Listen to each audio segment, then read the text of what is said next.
This episode is sponsored by the Hollywood Casino at Charlestown Races in West Virginia. Upcoming featured entertainment includes Buck Cherry on the 13th and Soulja Boy on the 21st. Details and tickets at HollywoodCasinoCharlestown.com. Must be 21 to enter the casino floor and attend a show. Gambling problem? Call 1-800-GAMBLER.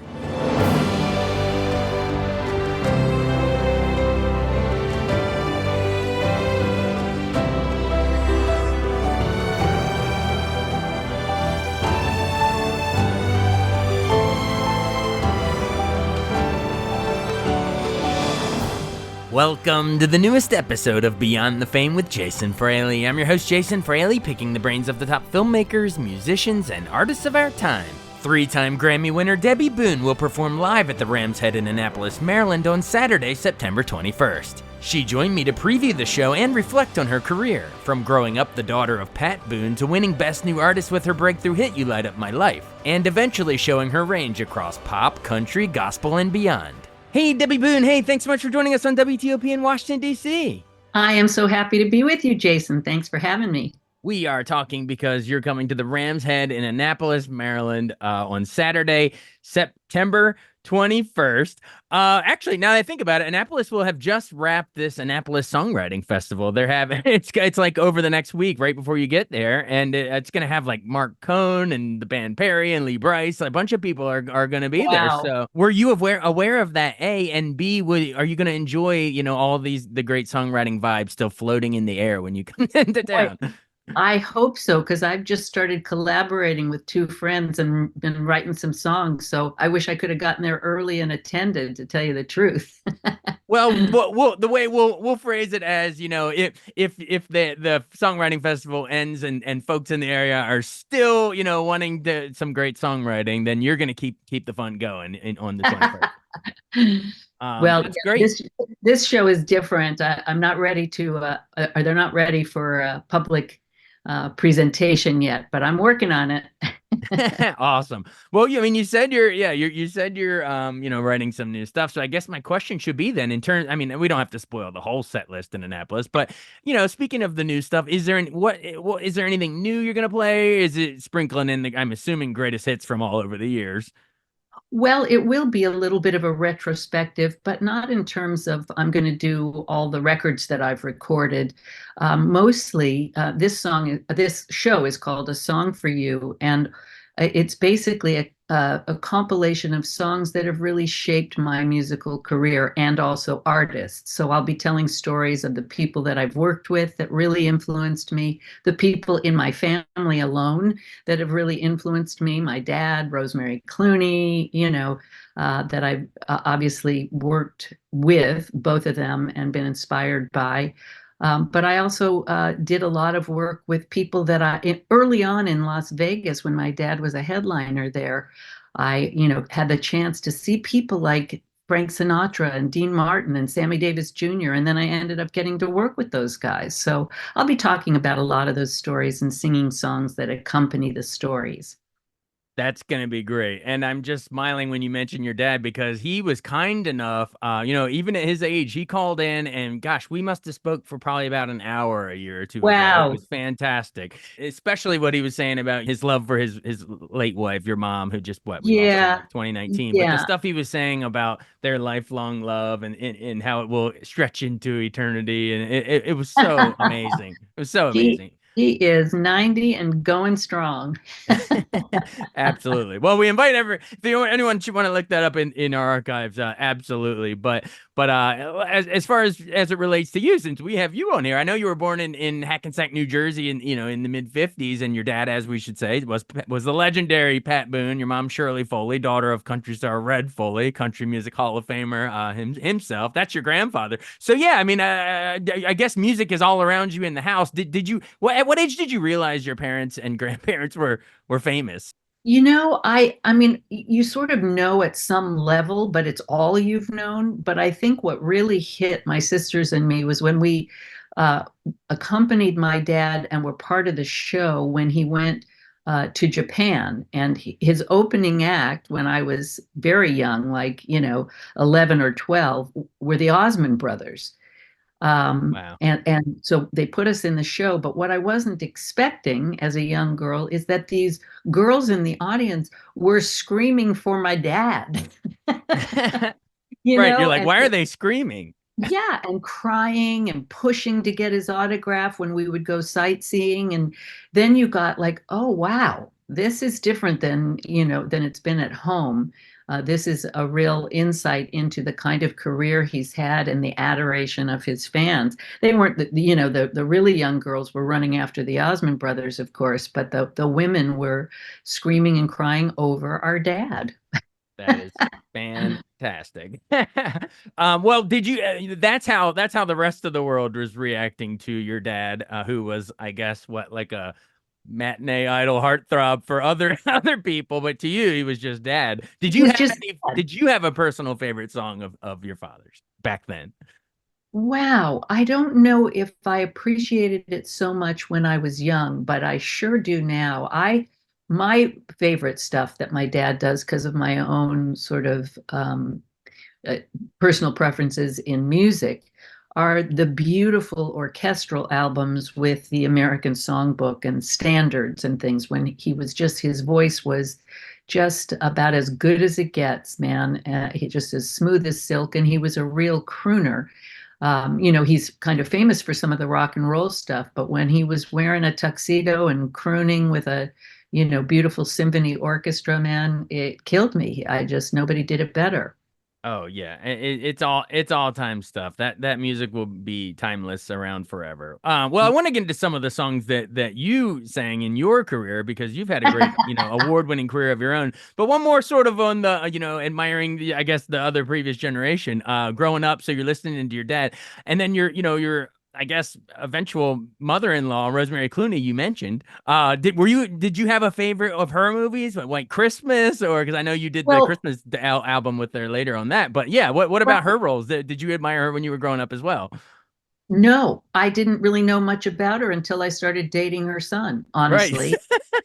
And then, of course, I learned a lot about her and became one of her biggest fans. And the privilege of getting to do about 8 years of Christmas concert touring with her, I always refer to it from the stage as a master class because one of the things Rosemary and getting to work with Frank Sinatra also did this for me was a real attention to the phrasing of a song and the communication of a lyric. The two of them were the best in the business at interpreting a song lyric. So I love so much of what Rosemary did. And when I worked with her, she was getting up there in her career and she'd lost a lot of range, as women and men both do.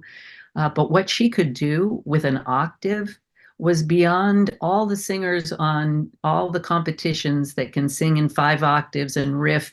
Rosemary could sing a phrase and reduce you to tears because she was so connected to a lyric. And I aspired to be able to communicate in that same way.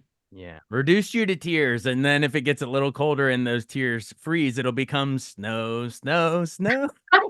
Very good, Jason. The best I can do right there. That's Bad puns falling darn from the good. sky. Um, well, that's fantastic. That's great. I'm sure you've probably at some point, had a laugh with George Clooney and the rest of the family about your famous in-laws slash parents. Oh, many, many laughs, many tears. We miss her, and I don't get to see George that often, but it's always lots of fun when we do. The guy is just plain fun. Oh, and underrated, by the way. I mean, Oh Brother, Where Art Thou, and Michael Clayton, and the list goes on and on. It's great Yeah, stuff. Um, talent. Absolutely. All right. Well, bringing it back to your career, because we got to remind people why they're coming to the Rams Head. I love setting the stage with the childhood and the backstory and the family history and all that. But you yourself, you had, I mean, everyone will know you light up my life, of course. Let's start there. So that's what, Hope 77, so. nominated for Record of the Year, lost to them damn Eagles for Hotel California. But I guess also nominated for Best Pop Vocal Performance, lost to that damn Barbara Streisand for Evergreen. Um, Darn.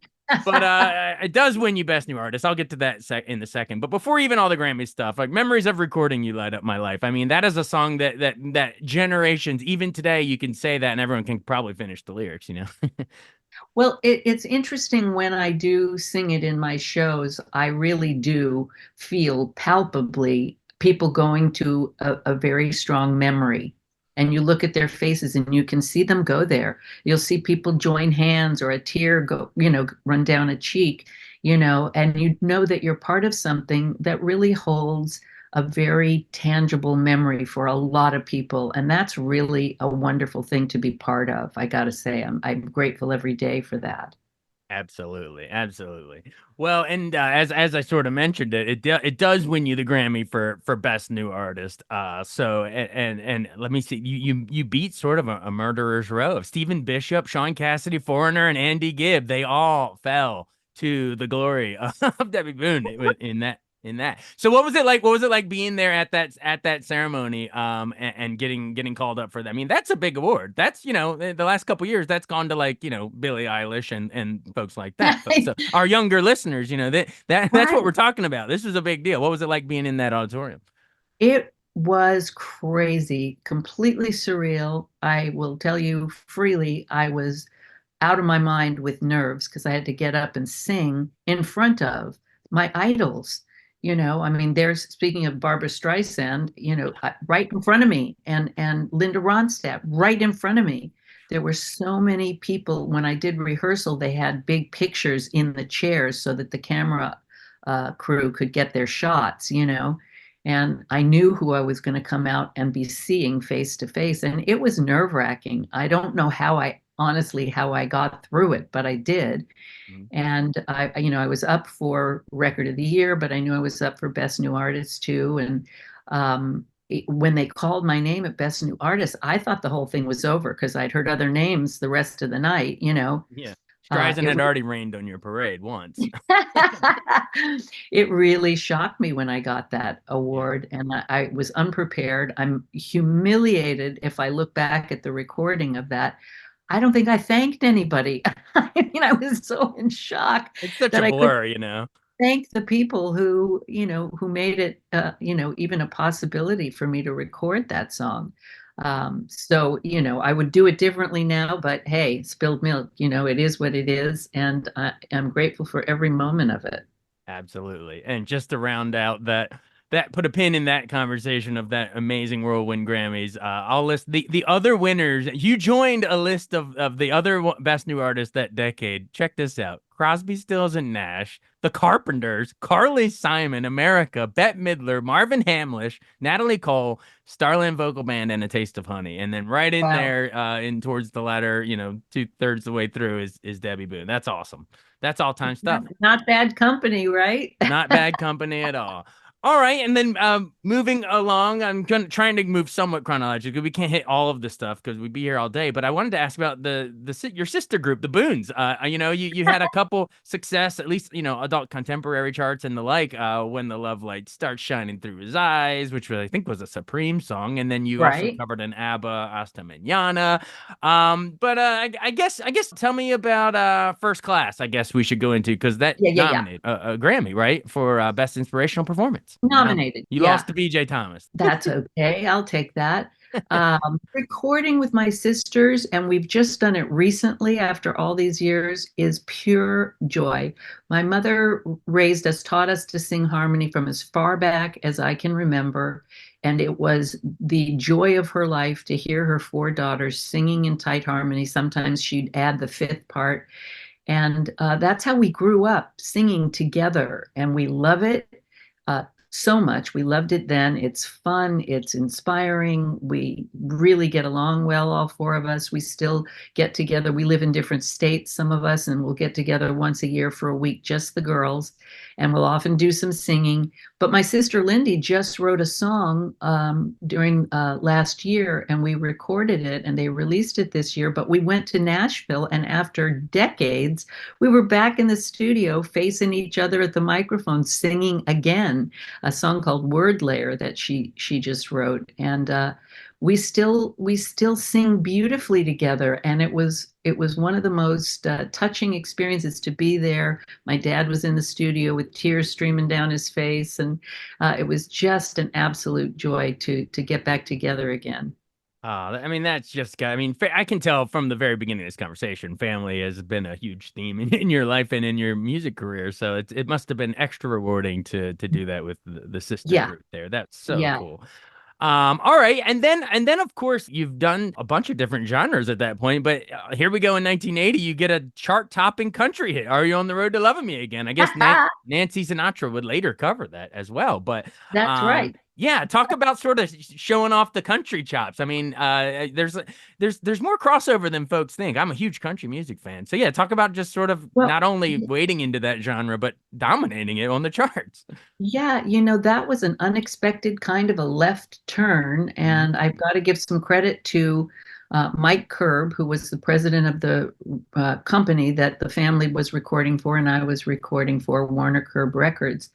And because I had done a couple of country tunes on an album that was not a country album, I was working with a producer named Brooks Arthur, and I did some um, let's see, I did My Heart Has a Mind of Its Own, which is a country tune, and Breaking in a Brand New Broken Heart. And we could hear that with the country influence of my grandfather, Red Foley, who was on the Grand Ole Opry and had the first million selling gospel recording. I mean, a big deal in What was country his music. big song, Peace in the Valley, right? He's in the Valley. That's Which was a correct. Mahalia Jackson cover, I think. But yeah, I wonder if Mahalia did it after him. I don't know. We'll Uh, have to look that up. But again, there's the genres yeah, crossing back and forth all throughout. right. So there was a huge country producer named Larry Butler, who had done like Dottie West and lots of country artists. And I went into the studio with the coolest of cool country guys playing by numbers in Nashville, which was a whole different experience than I'd ever had. And I was delighted that people responded to the country tunes, and that Are You on the Road to Loving Me Again hit the charts pretty quickly after we released it.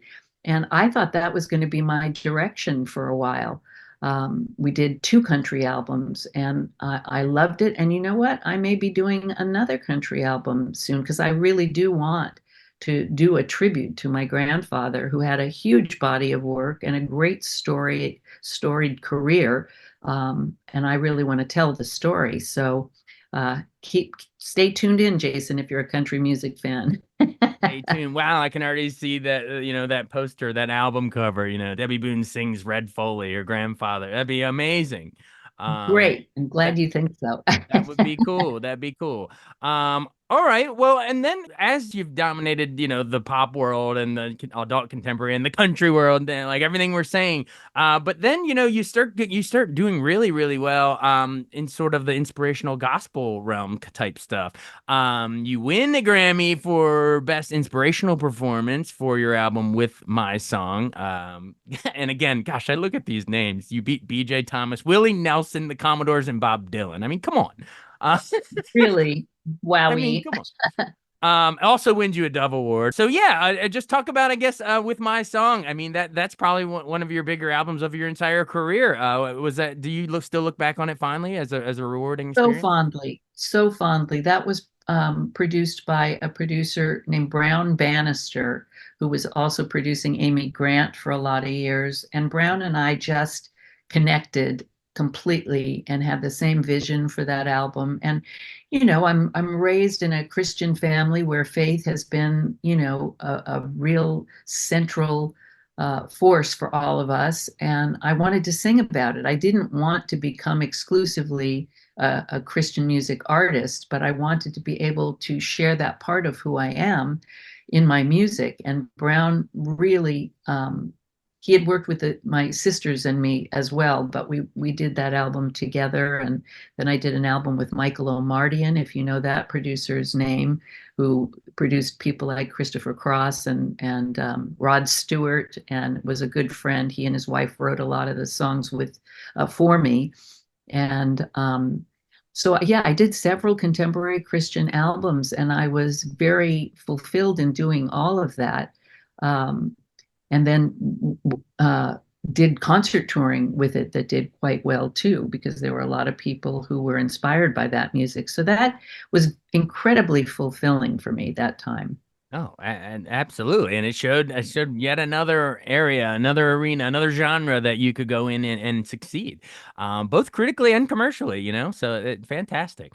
Well, I mean, I guess to round it out, you won a third Grammy as well. We got to touch on that one for Best Gospel Performance by a Group Duo with Phil Driscoll this time, a pair up here on Keep the Flame Burning. Keep the flame burning. Uh-huh. What's Is the key to amazing. doing a Grammy-winning pair up there? Because I feel like sometimes there could be competing egos or just clash of styles, but you just got to fit like a glove, I guess. But yeah, I guess why did this one work with the two of you?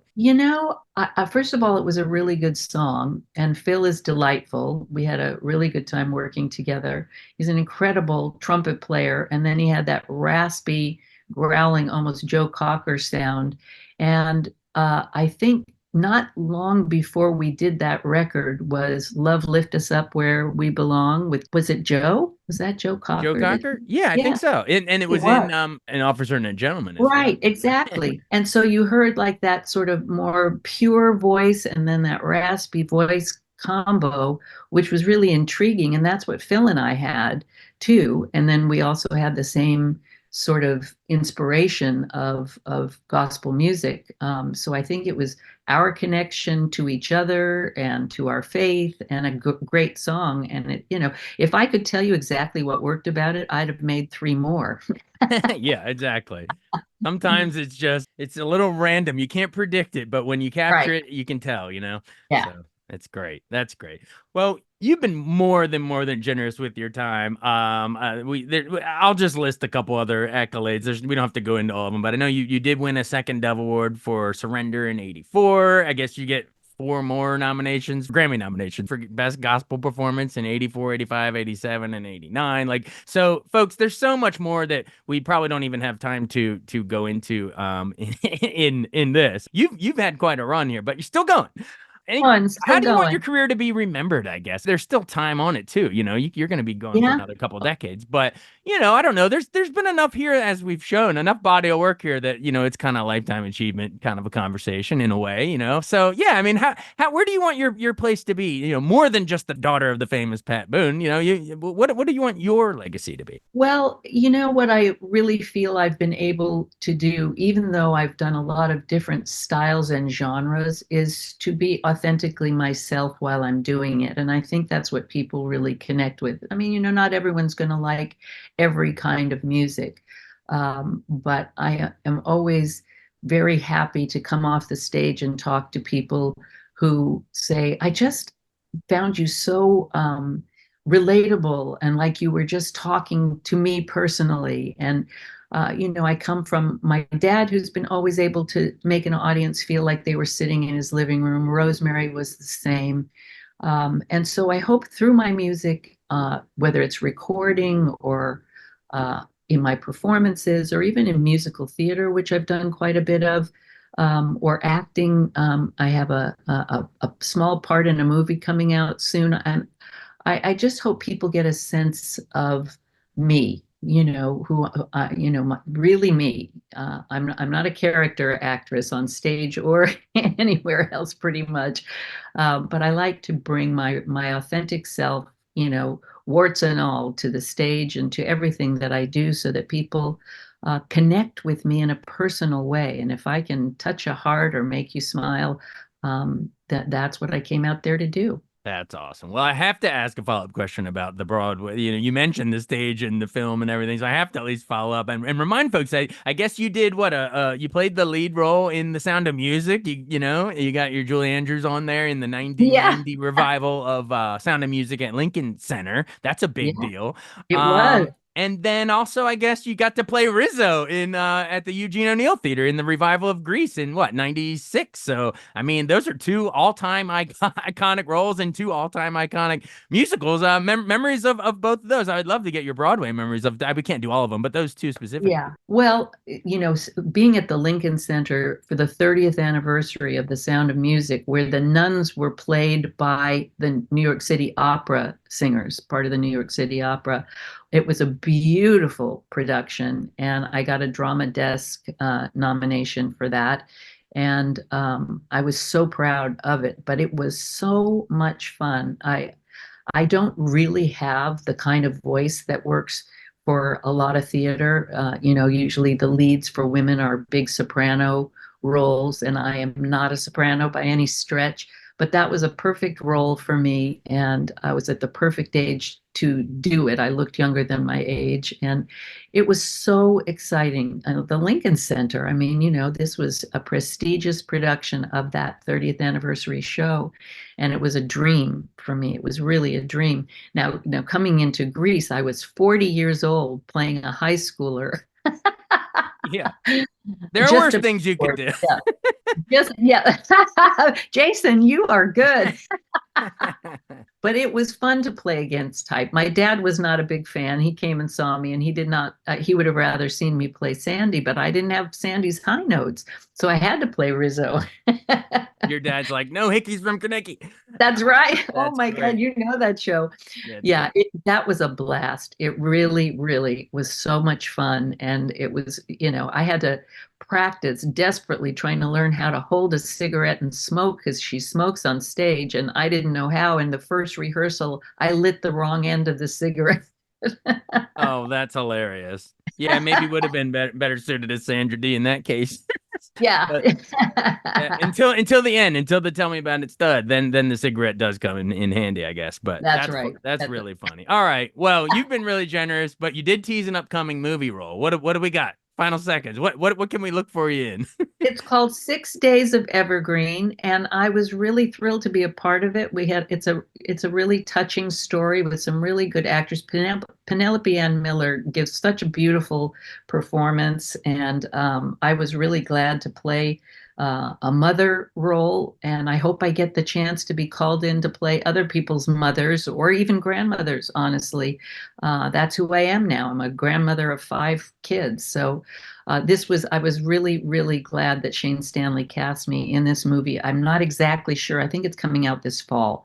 But it was a joy to do it, and I would love to do more of it. Wow, that's awesome. Yeah, and Penelope Ann Miller is right now in theaters as Nancy Reagan in that Reagan You're movie. right. You're right. She's kind of Yeah. having a good couple months. Well, and of course Carlito's Way and the artist. She's been in some Oh, big she's so movies over the years. talented But and a really lovely woman too. It's always nice to meet somebody you have admiration for, and then they turn out to be just lovely to work with. by the way, that just sparked another question. Before we go in the final seconds, do you have a favorite movie? That's a hard question, so I won't even hold it to you. It could change tomorrow, obviously. It But is really, there? no, I don't know if this might surprise you or not, but the first thing that comes to mind, because every time I see it, it has not lost 1 ounce of the original power it had for me, and that's Shawshank Redemption. Oh, so good. 30th anniversary this year, by the way. Oh man, no 1994. kidding. Wow. Oh wow. Okay. Well, it's time to watch it again. It is. I mean, that's just it is. No one It, will argue. One of the greatest movies of all time. yeah, I just love it. I love a good redemption story. Yeah. Well, folks, get busy living or get busy dying. Going to Rams Head in Annapolis to Saturday, September 21st to see Debby Boone perform all the hits and more from that we've talked about here. It's gonna be great. Thank you so much for doing this. I mean, I Thank you, thoroughly enjoyed Jason. talking with your dad, and the same goes here. This was awesome. Well, you did your homework and you're quick on your feet, and I loved every second of this. Thanks, Jason. Thanks so much for listening to Beyond the Fame with Jason Fraley. Our theme music is Scott Buckley's Clarion. Remember to give us a 5-star rating if you like what you hear. We'll see you next time.